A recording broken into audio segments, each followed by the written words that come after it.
सभापति महोदय, अभी इस सदन में हमारे साथी गोखले जी द्वारा जो भारत के उस राज्य को रिप्रेजेंट करते हैं जो फाइन आर्ट्स और गरिमा में अपना एक उच्च स्थान रखता है, जिसे बंगाली भद्र लोक कहा जाता है, परंतु आज उस इनिशिएशन के साथ मुझे लगता है उस भद्रता के साथ जो क्रूर मजाक हुआ है उसके ऊपर बात करते हुए मैं पीड़ा के साथ अपना निवेदन प्रारंभ करता हूं। आज हम गृह मंत्रालय के विषय में चर्चा के लिए एकत्र हुए हैं और हमारी सरकार 26 मई 2014 को आने के बाद गृह मंत्रालय की टोन एंड टेनर में क्या परिवर्तन आया, इसे मैं सिर्फ दो वानगी में बताना चाहता हूं।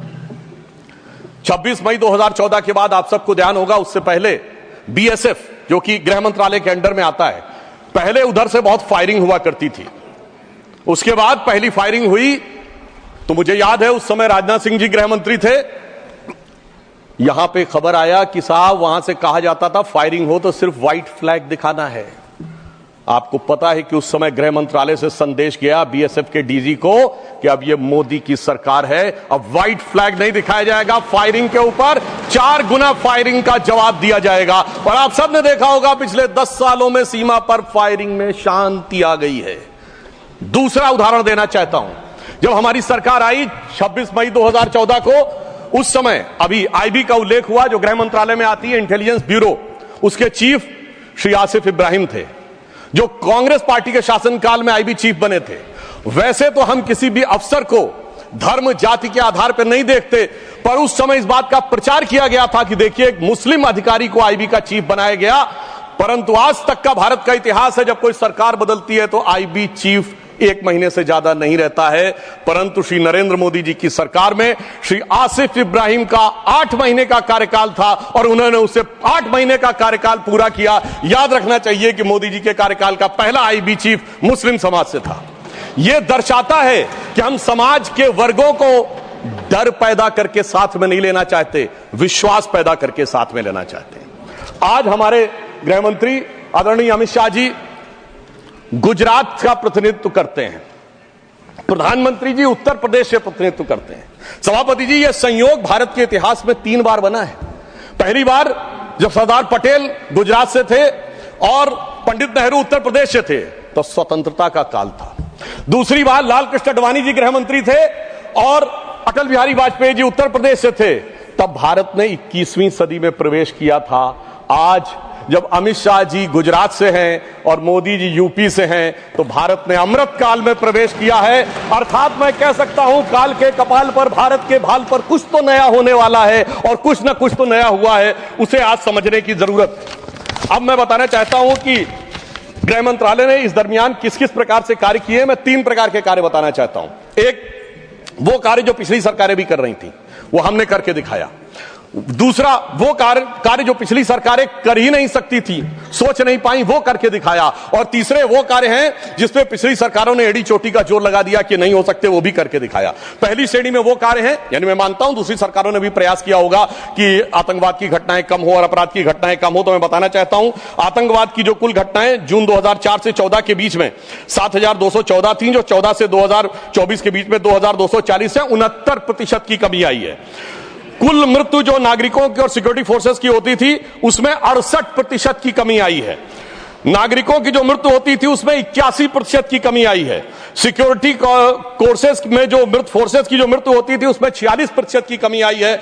और मैं एक महत्वपूर्ण बात बताना चाहता हूं, स्टोन पेल्टिंग के इंसिडेंसेस 2010 में 2654 थे, अब 0 है। ऑर्गेनाइज हड़ताल 0 है, स्टोन पेल्टिंग 0 है, स्टोन पेल्टिंग में जख्मी होने वाले 0 हैं। सभापति महोदय, पत्थर पड़ने के दौर खत्म हो गया, मगर अगर किसी की अकल पे पत्थर पड़ा हो तो उसे बदला हुआ नजारा नहीं दिखाई पड़ता। इसलिए मैं कहना चाहता हूं चश्मा उतारो फिर देखो यारो, दुनिया नई है चेहरा पुराना।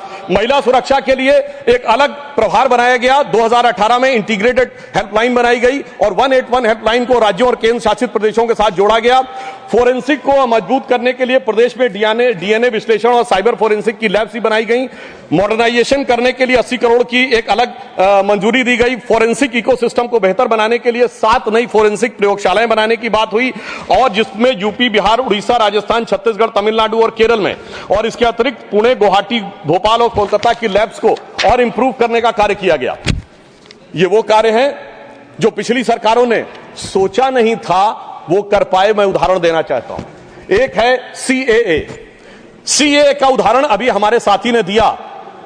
मैं याद दिलाना चाहता हूं, इसी संसद में एक वो दौर था जब इनकी नेता ममता बनर्जी जी ने भारत के इतिहास में इकलौती बार जब चेयर के ऊपर फाइल फेंकी थी, किस बात को लेकर कि बांग्लादेशी घुसपैठियों के बारे में चर्चा करने का मौका नहीं दिया जा रहा है। और आज मैं कहना चाहूंगा कितना बड़ा बदलाव दिखता है कि जिन लोगों ने इतना बड़ा कार्य किया था वो आज कितना पीछे हट गए। इसे कहते हैं कि वक्त के साथ इंसान कैसा बदलता है। सीए पे मैं कहना चाहूंगा, सीए गृह मंत्रालय का विषय है, नागरिकता, और यह एक संसद के द्वारा पारित कानून था, परंतु राज्य विधानसभाओं ने उसके खिलाफ प्रस्ताव पारित कर दिया। यह सरासर कानून का उल्लंघन था, सरासर संविधान का उल्लंघन था, और मैं कह सकता हूं इसके द्वारा संविधान खतरे में था। दूसरा मैं उदाहरण देना चाहता हूं, यूएपीए का चेंज किया गया, यानी अब केवल एक संगठन आतंकवादी नहीं होगा, कोई व्यक्ति आतंकवादी होगा तो उसको भी आतंकवादी माना जाएगा। एनआईए एक्ट में आतंकवाद की परिभाषा स्थापित की गई। मृत्यु दंड पर यह संशोधन किया गया कि क्षमा याचना केवल संबंधित व्यक्ति ही कर पाएगा, दूसरा नहीं कर पाएगा। आपदा के लिए विशेष धनराशि की व्यवस्था की गई, और नक्सलवाद को समाप्त करने में अभूतपूर्व सफलता हमें मिली है। अभी दिसंबर के महीने में हमारे गृह मंत्री अमित शाह जी नक्सलवाद प्रभावित क्षेत्र में सीआरपीएफ के कैंप में पूरी रात गुजार कर आए हैं। जो लोग ये कहने का प्रयास करते हैं कि इसको डर और किससे वो, उससे उनको समझने का प्रयास करना चाहिए। अब वो दौर चले गए सभापति महोदय। मुझे याद है 6 अप्रैल 2010 को दंतेवाड़ा में 76 सीआरपीएफ के जवान शहीद हो गए थे, और उसके बाद ऐसे समाचार आते थे कि देश के कुछ विश्वविद्यालयों में शहीद जवानों के प्रति नहीं, नक्सलवादियों के समर्थन में कार्यक्रम हो रहे थे। वो दौर अब समाप्त हो गया।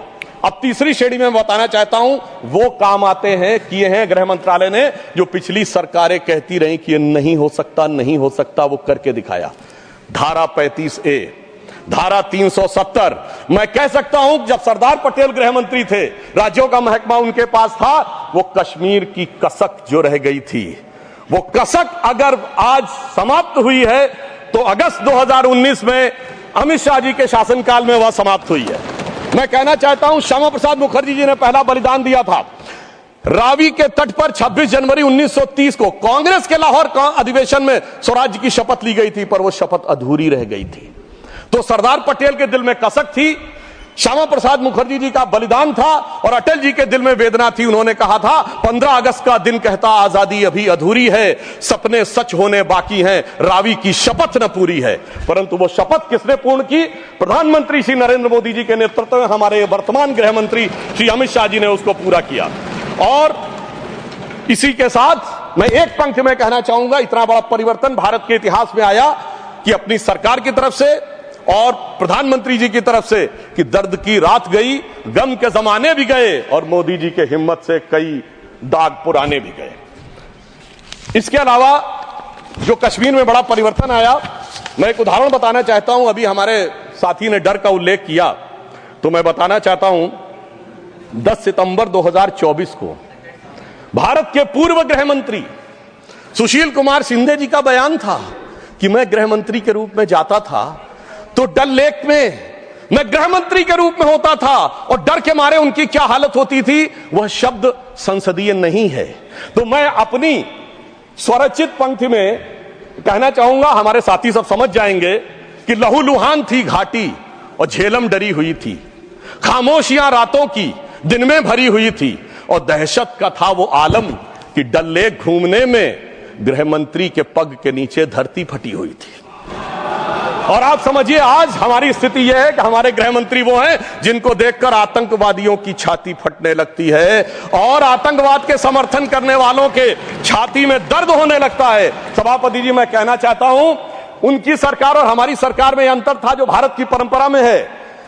उन्होंने बहुत दिन नाग पंचमी की, नागों को दूध पिलाया, हमने जन्मेजय का नाग यज्ञ करके दिखाया जिसमें सारे नाग आकर समाहित हो गए। तो मैं एक पंक्ति में कहना चाहूंगा, कश्मीर घाटी को लहूलुहान करने वालों सुनो, एक भी शहीद हुआ जवान नहीं भूले हैं, और दूध भी पिलाते हैं परंपरा हमारी मित्र, किंतु नाग यज्ञ का विधान नहीं भूले। और मैं ये कहना चाहता हूं, दूसरा उदाहरण, एक सिर्फ दूसरा उदाहरण, हमारे कांग्रेस के युवा नेता जिन्होंने तथाकथित भारत यात्रा निकाली, उसी कश्मीर कहते हैं कि हालात नहीं बदले। इस पूरे देश ने वो दृश्य देखा जब भैया और बहन दोनों सुरक्षित वातावरण में मधुर मनोभावों के साथ बर्फ के गोले के साथ खेलते नजर आ रहे थे। और ये वही कश्मीर था जहां उनके गृह मंत्री के पैर के नीचे धरती फटी जा रही थी। इतना बड़ा बदलाव भी दिखाई नहीं पड़ता। मैं पूछना चाहता हूं मेरे भाई कि अगर आप ये कहना चाहते हैं वही कश्मीर था जहां ऐसा इसके झंडे दिखाई पड़ते थे, जहां पाकिस्तान जिंदाबाद के नारे दिखाई पड़ते थे, वहां पर अगर आरजी और पीजी दोनों एक साथ सुरक्षित थे, एसजी भी खुश रही होंगी, मुझे लगता है जीजा जी को भी खुशी का एहसास होना चाहिए। मैंने किसी का नाम नहीं लिया है। और इसके लिए गृह मंत्री जी को साधुवाद देना चाहिए कि कश्मीर में इतना बड़ा बदलाव देखने को मिला है, कम से कम इतना तो करना चाहिए। और मैं अपने साथियों से कहना चाहूंगा जो उनके नेता बोलते हैं डरो मत, हकीकत का सामना करो कि कितना बदलाव आया है, इसको स्वीकार करो, डरो मत। डरने का काम देश के विरोधियों के लिए छोड़ दो हमारी सरकार ने। इसके अलावा हमारी सरकार के समय में इंडियन पैनल कोड को भारतीय न्याय संहिता के रूप में जो बदलाव किया गया वो एक महत्वपूर्ण बात है। परंतु मैं सभापति महोदय यह भी बताना चाहूंगा कि जब भी किसी चीज की तुलना हो तो तुलनात्मक होनी चाहिए। जब हमारी सरकार आई और गृह मंत्रालय का दौर आया तो उस जमाने में क्या अंतर था सिक्योरिटी में और आज क्या बड़ा अंतर है। राष्ट्रीय सुरक्षा सबसे प्रमुख दायित्व है। जैसा कि हमारे साथी ने कहा, लॉ एंड ऑर्डर तो स्टेट का सब्जेक्ट है, पर राष्ट्रीय सुरक्षा गृह मंत्रालय की बात मैं पूछना चाहता हूं। हमारी सरकार आने से पहले दिल्ली में धमाके नहीं होते थे क्या? मुंबई में नहीं होते थे? चंडीगढ़, गुवाहाटी, लखनऊ, फैजाबाद, जयपुर, नागपुर, हैदराबाद, कौन सा ऐसा शहर का जहां धमाके नहीं होते थे? चलती ट्रेन में धमाके, चलते बस में धमाके, लोकल ट्रेन में धमाके, और लिखा रहता था बस अड्डे पे धमाका, रेलवे स्टेशन पे धमाका, लिखा रहता था छूना नहीं, धमाका हो जाएगा। मगर इसके बावजूद आज वो केवल दक्षिण कश्मीर के 4 जिलों तक सीमित हो गया है। इसके बावजूद इतना बदला हुआ नजारा नजर नहीं आता है। यह दर्शाता है कि कितना पूर्वाग्रह की दृष्टि है। और यह भी मैं बताना चाहता हूं, इस सरकार, पिछली सरकार के शासनकाल में जांच के अंदर किस प्रकार का कार्य हुआ, मैं 2 चीजों का उदाहरण देना चाहता हूं। समझौता एक्सप्रेस केस दुनिया के इतिहास का इकलौता केस होगा कि पहले वहां सरकार जांच कर रही थी कि पाकिस्तान ने कराया, अचानक यू टर्न ले लिया और तथाकथित हिंदू आतंकवाद पे आ गए। किस आधार के ऊपर? आरोपी के रूप में असीमा आनंद जी का जेल में इंटरव्यू। मैं पूछना चाहता हूं जेल में इंटरव्यू कैसे हुआ? बजाय इंटरव्यू लेने वाले पे कार्रवाई होने के पुलिस के सामने दिया गया बयान एडमिसिबल नहीं होता है और इंटरव्यू के आधार के ऊपर चेंज कर दिया। जबकि डेविड कोलमैन हेडली की तीसरी पत्नी फौजिया का अमेरिका में दिया इंटरव्यू है जिसमें सीधे सीधे उसने कहा कि यह पाकिस्तान का इन्वॉल्वमेंट था। दूसरा उदाहरण देना चाहता हूं, इशरत जहां केस। यह दुनिया के इतिहास में इन्वेस्टिगेटिव एजेंसी में एक अद्भुत उदाहरण होगा कि पहले भारत की आईबी और सीबीआई दोनों कह रही थी कि इशरत जहां आतंकवादी है, फिर अचानक सीबीआई ने स्टैंड चेंज कर दिया और कहा वो आतंकवादी नहीं है। मगर सभापति महोदय, आईबी चीफ कहते रहे कि वो आतंकवादी है। यानी ऐसा विचित्र उदाहरण था कि एक ही सरकार की 2 एजेंसी एक दूसरे के खिलाफ बोल रही थी। और जब हमारी सरकार आई और हलफनामा बदलने का आधार पूछा गया तो सभापति महोदय फाइल गायब थी। यह दर्शाता है कि सिक्योरिटी का किस प्रकार से मजाक उड़ाया गया। 26/11 का हमला हाफिज सईद ने कराया, यह इनकी सरकार मानती थी, मगर हमारे कई सम्मानित नेता उस तरफ बैठे हैं जो कहते थे आरएसएस ने कराया। सिक्योरिटी का जिस प्रकार का मजाक इनकी सरकार में उड़ाया गया है, यह दर्शाता है कि वो सिक्योरिटी किस प्रकार की थी। मुझे समझ में नहीं आ रहा था कि वो लोग जो अपने जमाने में क्या कहते थे कि इशरत जहां बेटी है, याकूब मेनन की जुडिशियल किलिंग हुई है, अफजल हालात का मारा है, जाकिर नायक शांति का मसीहा है, ओसामा जी हैं, हाफिज साहब हैं। इस हालात के बाद क्या होना था? मैं पूछना चाहता हूं, ये डर के बोल रहे थे या प्रेम से बोल रहे थे? या आपकी मोहब्बत की दुकान के सरमाएदार थे या मोहब्बत की दुकान के खरीदार थे? और मैं सिर्फ अब 2 स्टेटमेंट कोट करना चाहूंगा उस सरकार की हालत के लिए। 20 जनवरी 2013 को तत्कालीन गृह मंत्री सुशील कुमार शिंदे जी ने जयपुर में वक्तव्य दिया कि आरएसएस के कैंप्स में टेरर ट्रेनिंग की जाती है। और जब सुषमा स्वराज जी ने आके सदन में पूछा, गृह मंत्री ने अपना बयान वापस ले लिया। सोचिए, इस प्रकार का मजाक भारत की सुरक्षा के साथ कभी सुनाई नहीं पड़ता। और 14 जुलाई 2011 को कांग्रेस के एक चिर युवा नेता जो चिर क्रोधित और चिर आक्रोशित रहते हैं, उन्होंने एक वक्तव्य दिया था, but terrorism is something that is impossible to stop all the time. यानी हमेशा के लिए आतंकवाद को रोकना मुमकिन नहीं है।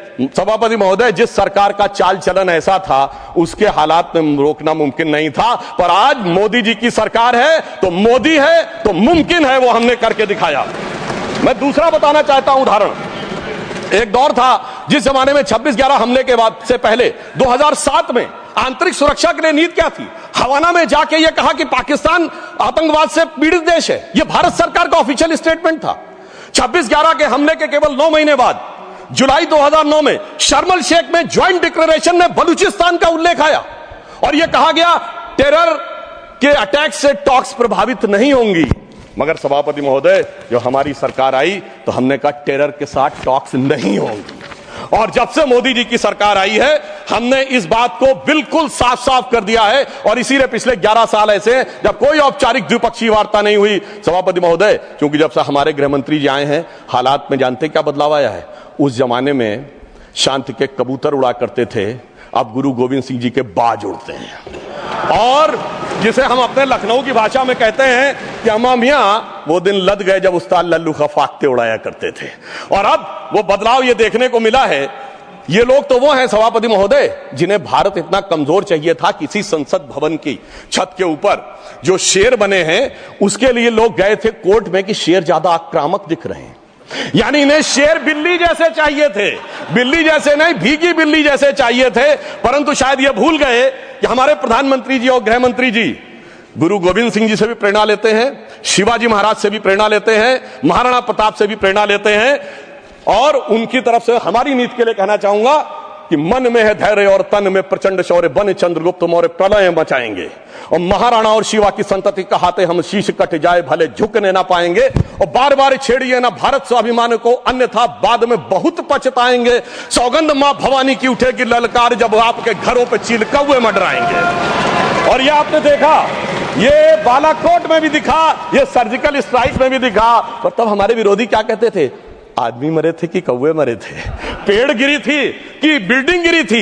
इस प्रकार के मजाकिया बात करने वाले लोगों को मैं बताना चाहता हूं कि भारत की व्यवस्था, अभी एक विषय का उल्लेख आया हमारे साथी ने, मैं एक बात पूछना चाहता हूं। वोटर डुप्लीकेशन की बात हमारे विरोधी उठाते हैं। मैं कहना चाहता हूं, अगर वोटर डुप्लीकेशन की बात करना चाहते हो तो पहले सिटीजनशिप डुप्लीकेशन तो क्लियर कर लीजिए। क्यों नहीं एनआरसी के लिए हां बोल देते हैं, उसके बाद यह मुद्दा ही खत्म हो जाएगा। भाई, जब आप कह रहे हैं कि वोटर्स को लेकर आपके मन में संदेह है तो एक बार एनआरसी करवा दीजिए, दूध का दूध पानी का पानी। मगर सभापति महोदय, एनआरसी क्यों नहीं करानी है? उसका कारण यह है कि पिछले चुनाव में सबसे बड़ी जीत कहां पे हुई है? असम की धुबरी सीट पे कांग्रेस के नेता रकीबुल हसन 10,25,000 से जीते हैं। और असम के जो हमारे साथी यहां बैठे होंगे, धुबरी को मिनी बांग्लादेश कहा जाता है। तो इसलिए एनआरसी नहीं करानी है, मगर डुप्लीकेशन का मुद्दा उठाना है। मैं पूछना चाहता हूं जो लोग इस विषय को उठाना चाहते हैं। सर, मैंने तो बोला ही नहीं, मैंने तो सिर्फ ये तारीफ की वो जीते हैं। I have just put up the facts and nothing personal. I have said he has got the biggest. Sir, हमने तो सिर्फ एक डाटा बताया है। Sudhanshu ji, take your seat. Honourable members, एक second, 1 second. Honorable members, my very extensive ruling is there that this House, the Council of States, is well within its rights to discuss conduct of any person, including member of that House. Not, I will look into it. Look here. 1 second. 1 second. Honorable HM. मान्यवर, मैं बड़े ध्यान से माननीय सदस्य का भाषण सुन रहा था। इन्होंने कोई टिप्पणी माननीय सदन के दूसरे सदन के सदस्य के लिए नहीं की। इनका जीत का मार्जिन बताया, वो रिकॉर्ड का हिस्सा है मान्यवर, भारत के चुनाव आयोग के रिकॉर्ड का हिस्सा है। और इसमें अगर थोड़ा ऊपर नीचे होता होगा 2-5 हजार, तो कल भाई लेटर देकर सुधार देना सुधांशु।